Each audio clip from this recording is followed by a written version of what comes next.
Hello, and welcome to an episode of Todd Talks. And Todd Talks, people listen unless they're frozen like I am here in Illinois in negative 14-degree weather.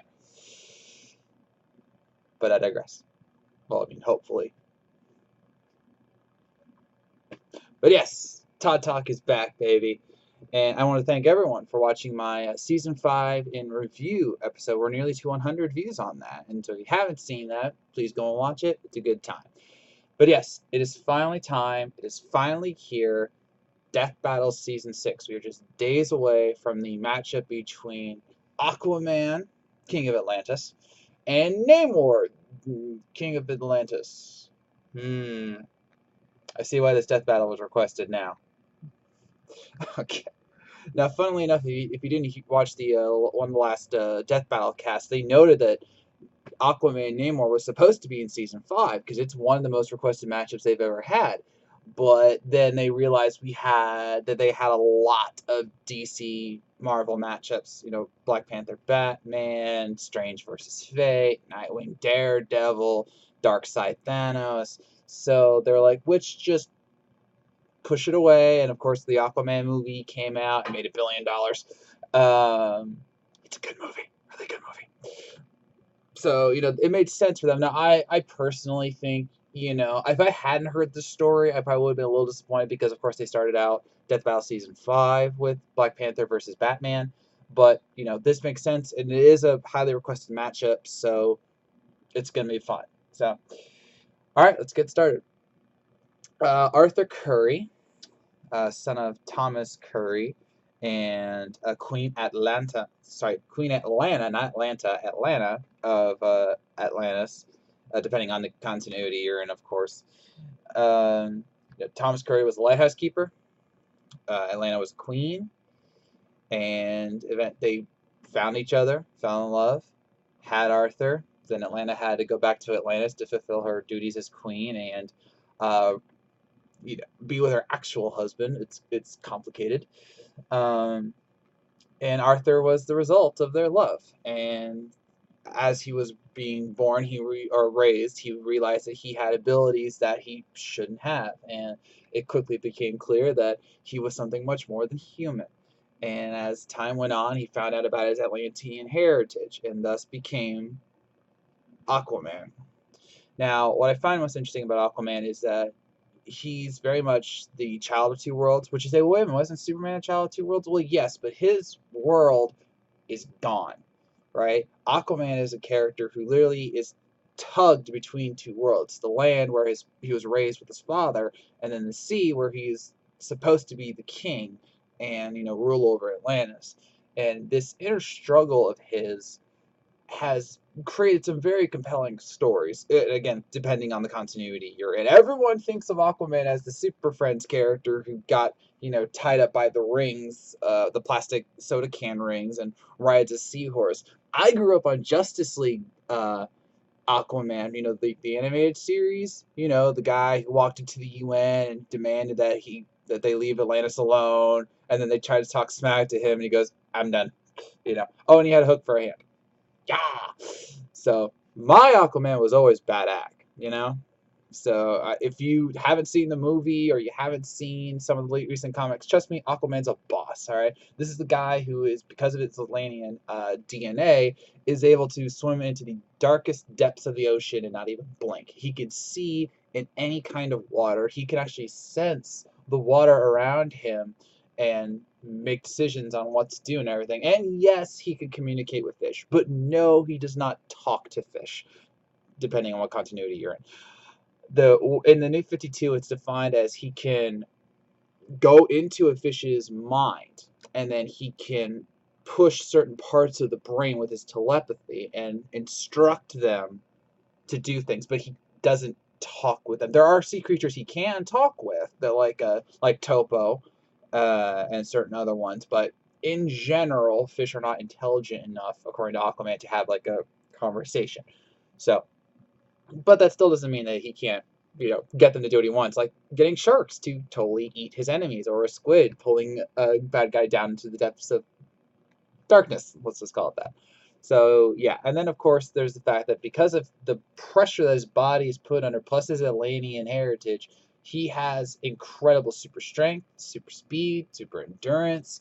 It's a lot. He actually goes toe to toe with Superman and Wonder Woman at times. And even though he's not as strong as them, he can hurt them. I mean, in one battle, he actually hurt Ultraman, which is of course the Dark Earth 3 version of Superman, who has basically all the same powers. He's hurt him. He's defeated an alternate version of himself. He's defeated numerous Atlanteans, including his brother Ocean Master, who is pure Atlantean. Um, so arguably his feats would be a little bit greater than Aquaman's. And he's gone toe to toe with Wonder Woman, including beating her in hand to hand combat, if I read that source correctly. And if nothing else, going at least matching her in hand to hand combat. And this is an Amazon who was raised from birth to be the greatest warrior on the planet. So yeah, there's a lot going on there, and his strength. It depends on who's writing the comic. It's not always the case, but it's stated that he can lift and throw thousands of tons. Like in one case, he actually shook an ocean liner, and even though I couldn't tell the size of it, if you remember the Optimus Prime battle, moving an ocean liner is no joke. That some of them can weigh up to like 75,000 tons, and underwater he's actually lifted a large chunk of a submerged city. So yeah, and then his swimming speed, he likes to pull an average of about 175 miles, but he can go up to 6,500 miles per hour underwater, which is dang. Okay, dang. So yeah, it's again, it's this one's gonna be a really tricky one because a lot of their feats are up to interpretation because of how the writer writes it in the whole, on land versus underwater thing. Now his weaknesses are obvious. He does need water. It's not as bad as like the Super Friends have made it out to be, but he does need water. So but this whole battle's going to be underwater. I mean, they've even said this battle's going to be underwater, so he's going to be at his peak. So yeah, now the other big thing that needs to be talked about is his trident. Okay, cue epic Aquaman scene where he comes to the waterfall with the trident, bang. I really wanted to have a trident for this video, but I couldn't get one. Oh, but if I did. So he has the trident of Poseidon, Atlan, depends on the continuity. But basically, this is the trident that was forged in the comics. It's the Trident of Poseidon because it's the one that helped make Atlantis and then ironically helped sink Atlantis as well. It is imbued with magical energy that can control the ocean, raise storms, summon lightning, have energy blasts, create ice, and it's really powerful. It's really insane. All right, and even though and it's said to be completely indestructible, though I'm pretty sure recently it did get destroyed, but it was by an incredibly dark magic source. Like it was the most evil magic ever had to break this trident. So basically, nothing else beside that can break the trident. But this trident gives Aquaman even greater power. It's his symbol of him being the king. So, which is why it was a big part of the Aquaman movie. If you have this trident, you are the king. So, Aquaman has done some incredible things in his time, as I've noted before, and he's just a really cool character. I mean, if you give Aquaman a chance, like go back to the New 52 with Jeff Johns writing Aquaman, and go all the way up to now, he's had some absolutely incredible storylines. He's had very deep emotional ones. He's just a nice guy. He doesn't want to be the king of Atlantis, but he needs to be because he knows that he has the ability to bridge these two worlds together. And that's really cool. So Aquaman is not lame. He is not an idiot. He's not a weaker or lesser member of the Justice League. He can totally hold his own. He's hurt Darkseid, okay, with his trident. So trust me, if you can wound Darkseid in any way, you are a boss. So there you go. All right, Namor, aka Namor Mackenzie. Didn't know that was the last name, did you? Namor Mackenzie was born from the unlikely union of a scientist who was studying Antarctica at the time and the princess of Atlantis. And like all of these stories, the guy got the girl knocked up. And when she gave birth, it was Namor. And of course, he looked like a human but had certain Atlantean features. Now, Namor, for the record, did come 2 years before Aquaman was born. Unlike Aquaman, his personality and views on life in general is incredibly different. So Namor has had a long and complicated history. I mean, if you thought Aquaman's history was complicated, look at the way you see Namor's. Um, he's had a long, complicated history because he was raised, unlike Arthur, in Atlantis. Full stop. He was raised in Atlantean combat, and diplomacy, all of the above. And because of that, he had a distrust of the surface world, again, unlike Arthur. And as time went on, he started to realize that, maybe not all humans were bad, but a majority of them were. So he joined the Invaders, which was him, Captain America, and the original Human Torch, which was an android at the time. And he went with them to help fight the Nazis because he fought a group of Nazis near the surface of the ocean once and realized that, yeah, humans suck. But not all these humans suck because these guys want to beat these guys. So, yeah. But then afterwards, he went back into the water. Then he got amnesia. Then he came back, was a good guy, back to bad guy, back to good guy, anti-hero. It's complicated. Okay. See, and that's honestly, if we're just going to go straight to the weaknesses, Namor is fickle. And if we can be completely blunt, Namor's a dick. All right? Namor is a freaking dick. So, and I say that because he'll do the right thing if it works for him. His priority is Atlantis first, his people first, and most importantly, Namor first. Okay, he actually does care about his people. He honestly does. But he does these very erratic decisions to where he'll just go off. And this has been attributed to him being slightly bipolar, but this has been, dismissed in the comics at times. But no one can deny that Namor goes from, hey, I'm here to help you, to, hey, I'm here to destroy you. Case in point, in the comics right now, Namor was an ally to Jean Grey's X-Men Red team. And the whole purpose of it was to help bring mutants into a better light. Shockingly, it didn't work. But Namor was there, and Namor supported Jean Grey, gave her a base of operations, and was a very helpful team member. Fast forward to now, and he has grown so tired of the human race polluting his oceans that he created his own Avengers squad of the deep of sorts, and basically went to war with the world, saying, hey, if you don't stay out of my oceans, I'm going to kill you. And though he did do some slightly heroic things in that action, he still went to war with these guys. He went to war with this. He didn't even try and talk with them. He's like, the time for talking is over. You never listened to me, and and all that stuff. He's mean, and he's so bipolar at times in his decision making. It's crazy to try and keep track of it all.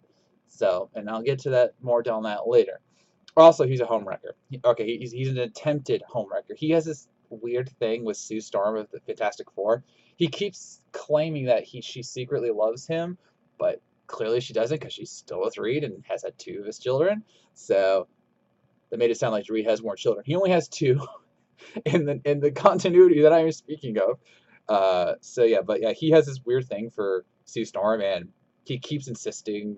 It's creepy. Okay, it's dang creepy, and Marvel keeps feeding this. Okay, it's terrible. But anyway, that being said, Namor actually is a very competent man. Fishman. Actually, he's 3 different species. He's human, Atlantean, and mutant. That's right, he's actually a mutant. And in some continuities, he's referred to as the first mutant because he had mutant abilities that go far beyond any Atlantean or even a human, because he has wings on his feet. This is not quotation marks. This is quotation marks. This is wings. So he can actually fly, which is a very interesting superpower to give a sea guy, but whatever. But he also, like Aquaman, because of his Atlantean DNA and heritage, he can survive incredible depths underneath the ocean. He can he can also talk with fish in literally like the same way as Aquaman can.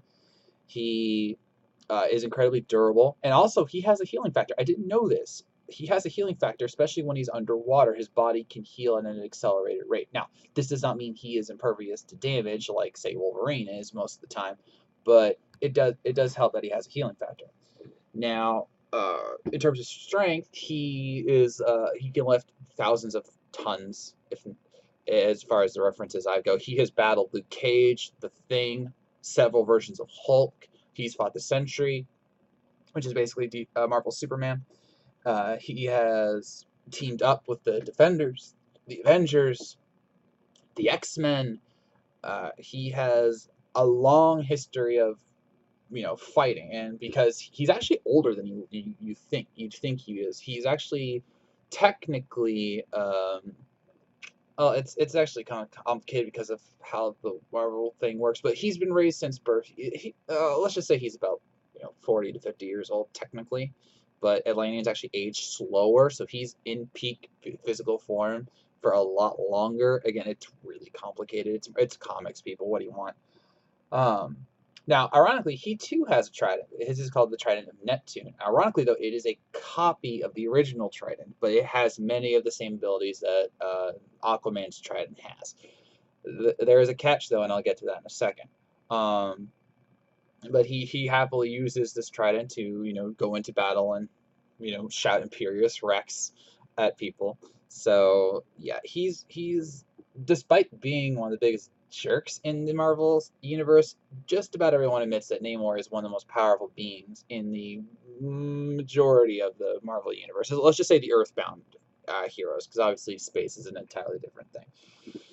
All right, so how do you determine a victor between two guys who are literally almost the same? They are, I would say, if we're going like percentages, they are 90% the same. Okay, Namor has a few different abilities than Aquaman, and of course, and Aquaman has a vastly different personality than Namor. So the question becomes, how do you determine who wins? This one was honestly hard, especially when I found out that Namor has the healing factor. Healing factor might be a big thing here because Aquaman does not. Aquaman is durable. He does not have a healing factor, to my knowledge. And I looked it up. I mean, you think he would say if he had a healing factor. So here's the thing. We know this battle is going to be underwater. It's guaranteed. I mean, these are the kings of Atlantis. They got to have. It's going to be underwater. Ben and Chad both said it's going to be underwater. So both these guys are going to be at their peak power, right? So that's one thing. So we have to look at their peaks. Their strength is, let's just say for fun, it's near the same. I would honestly give Aquaman, based on the research I found, a little bit higher strength because of the ocean liner feat that I found. I didn't see one of of Namor doing something similar. They've both fought incredibly super strong beings, including Namor fighting Sentry, but Namor also fought Thanos, broke his hand on one punch, and then got stomped to the ground by a non-Infinity Gauntlet wearing Thanos. So yeah, that happened.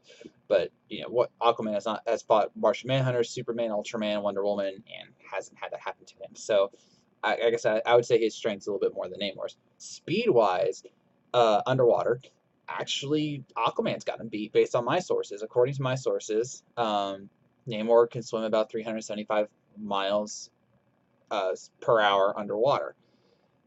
Aquaman can go up to 6,500 miles per hour. He's literally the fastest thing in the seas. And I know there's like a saying like, oh, he consistently swims at 175. That's because he's holding back. When he doesn't hold back, he can go apparently 6,500 miles per hour. So he's got the speed department down. Now they both can communicate with fish, which is totally going to be in the battle, obviously.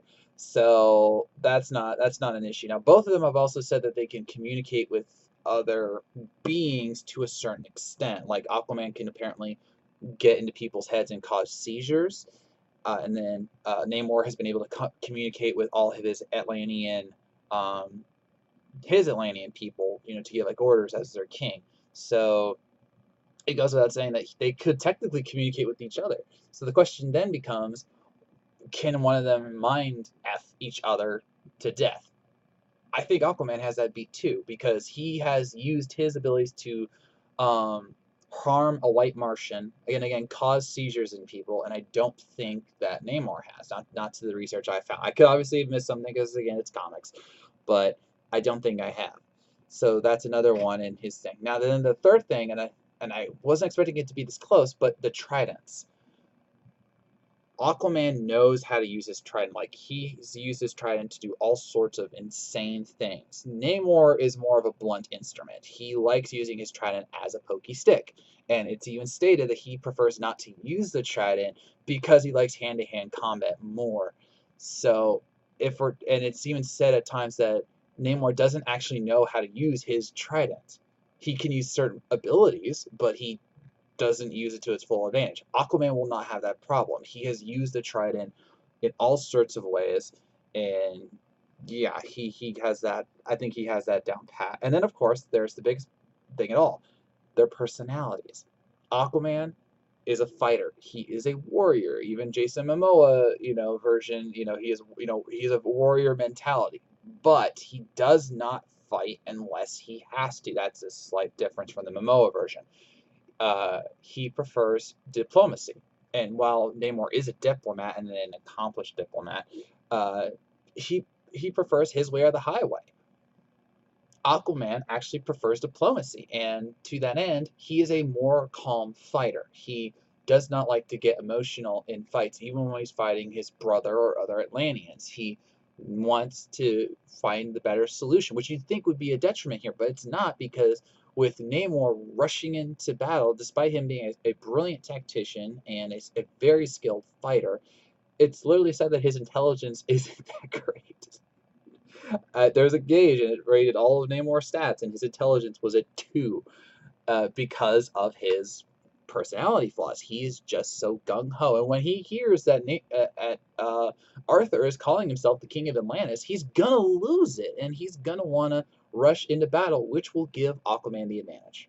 So, with his strength being slightly higher, his speed being way faster based on the things I've found, better control of his trident, better um, personality to see the battle from all angles, and despite Namor having a healing factor, which will come into play, I'm sure, but I'm gonna have to go with Aquaman.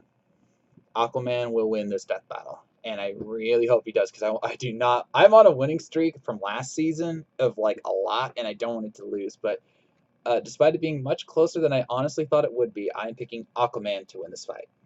So with that, I'm ending this episode of Todd Talk. Who do you think is going to win between the Kings of Atlantis? How much fun do you think this battle is going to be?